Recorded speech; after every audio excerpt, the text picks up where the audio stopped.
6:30 on your Monday morning. WSU has asked students not to go home during the long weekend.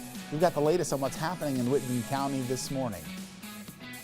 And does Jimmy Kimmel finally believe Gonzaga is real? Well, he gave the commencement speech for the university he believes is made up. And this Spokane runner qualified for the Boston Marathon this year, and even though it was canceled, he says he wants to run it anyway. 68 degrees right now. The sun has risen and it is windy out there. We're talking about a high wind advisory for most of the area coming up. Up with KREM begins now. Thank you for joining us this morning here on Up with KREM. We would love to know what you're doing today to recognize Labor Day. You can send us your socially distanced pictures at 509-448-2000. We would love to showcase them every half hour here on Up with KREM, so be sure to stick around with us this morning as we take a look outside.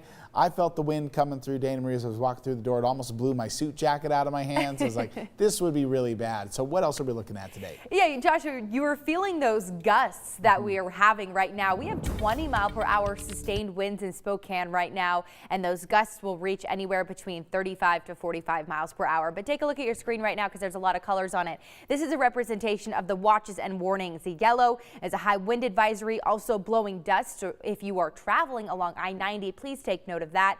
There is low visibility as well as a little bit of driving danger there. The pink on your screen, high fire danger. Of course, we have dry vegetation at this point in the season, low relative humidity. Spokane and areas of North Idaho are also under a wind advisory. We're going to take a look at the wind gusts like I was talking about. These are the gusts that are sustaining throughout the day. I mean, 36-mile-per-hour gusts. It's definitely windy if you're playing golf today. Probably not the best day to do it. If you're on a lake, definitely going to be choppy out there. If you have patio furniture that isn't tied down, maybe some couch cushions, those might end up in your neighbor's yard. So just tie them down and you're still going to have a lot of sunshine. Here's your hour-by-hour forecast. As you can see, there is still a beautiful day ahead. It's definitely mild for those who love 70-degree temperatures. This is the day to get outside and enjoy. Maybe go on a walk. Right now it's 68 degrees, a perfect time to maybe go on a run or even just grab your coffee and sit out on the deck for your day off.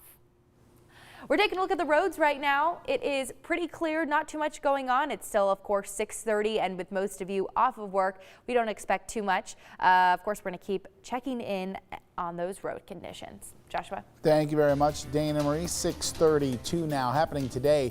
Well, if you're in Pullman, stay in Pullman. That's what Washington State University is asking students to do. The university is asking their students who did return to school to do their part to limit the spread of the coronavirus by staying put during this long weekend. In the meantime, the coronavirus outbreak in Whitman County continues to grow. Officials have announced 67 new local COVID-19 cases on Sunday morning. That's a new one-day record for the county. Pullman has now had more than 600 new cases over the past 2 weeks. Patients are all listed as stable and self-isolating. Whitman County's running total is now 830 cases since March. We also do have an update for you this morning after a man was killed in Portland during recent protests. Documents were unsealed on Friday that shed light on the moments before Aaron Danielson was killed. They revealed the video evidence that the police gave connecting Michael Reinell to that murder. One video was from a live stream that actually caught the moment on camera. Another shows Reinell standing in a parking garage as the victim and his friend walk by. He then started following them, and here's what Danielson's friend, who was with him that night, has to say. So they identify our hats.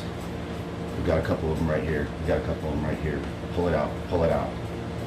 And is that what they said? That's what they said. We turned around. It didn't even register that somebody was pointing a gun at us until the shots went off and took off running. Reinell was killed by police last week in Lacey when they went to arrest him for the murder. Details of what happened that led up to his death are still being investigated. Protests against police brutality in Portland have passed the 100-day mark, and they now show no signs of slowing. Saturday was the 100th straight day of protesting in Portland. Police declared a riot on Saturday and took 59 people into custody. At one point, a man actually caught on fire, apparently from a Molotov cocktail. Others around him were able to smother the flames, and he was taken to the hospital. But several officers were also hurt. Our sister station in Portland spoke with a leader of nonviolent protests about what's next. Well, I love people. I love human. I know what the issue is. It's not Black Lives Matter. It's right and wrong. You know, and that's the true agenda that's been detached from that we've been severed from, and that's the true narrative that's been hijacked. Now, Kaysen says some of the current distractions are coming from people who may be well-meaning but who do need to take a bit of a breath. He also says it's time for people with nothing to lose to step aside a little bit and let the people stand that got things to lose, he says. Hey, it's Jimmy Kimmel, and I want to congratulate the class of 2020 at Gonzaga University. There's no Gonzaga University. Who did this? Well, despite his belief that Gonzaga isn't real, late-night talk show host Jimmy Kimmel made a special appearance in GU's virtual graduation ceremony. He wished seniors a big congratulations despite believing the university is a hoax. Kimmel first questioned whether or not Gonzaga even existed during March Madness in 2019, saying he had never heard of the university outside of college basketball. I don't believe Gonzaga University exists. I think somebody made it up to recruit a basketball team. Apparently, I opened a Spokane of worms because people in Spokane are angry because I outed them, I guess, with this ruse they've been selling. Well, Kimmel wasn't the only star-studded cameo in Gonzaga's graduation video. Gonzaga alum Brian Huff and his famous children, Julianne and Derek Huff, also sent their congratulations. Former Zag men's basketball player Killian Tilly also made an appearance, as did State Representative Kathy McMorris-Rogers and U.S. Senator Maria Cantwell. Gonzaga held the online ceremony after the commencement had been delayed to Labor Day weekend. Then it eventually had to be moved virtually. I know, I love that Jimmy Kimmel, along with others, really did make the time to congratulate these students. And as a Gonzaga grad myself, and I know a lot of students and families just kind of sat in their backyard or in their living room, they still had a celebration for those graduates. It's still so important to celebrate their accomplishments of that. So. Yeah, and I get the outrage the first time, you know, because maybe I'm sure he was serious that maybe he wasn't sure about really if there was a Gonzaga. It was just a bid to get a basketball team. But now, you know, I'm sure if he's bringing it up again, he's got to know for sure now, right? He has to. Of course. We are real Spokane. That's we are right. real Gonzaga. Yeah, just a fun story. And I just love that he congratulated those graduates. Thanks for bringing it to us this morning, Dana Marie. Coming up in our next half hour, we have the latest for you on the Evans Canyon fire. We'll also share the story of one woman who is helping evacuees during the time of crisis.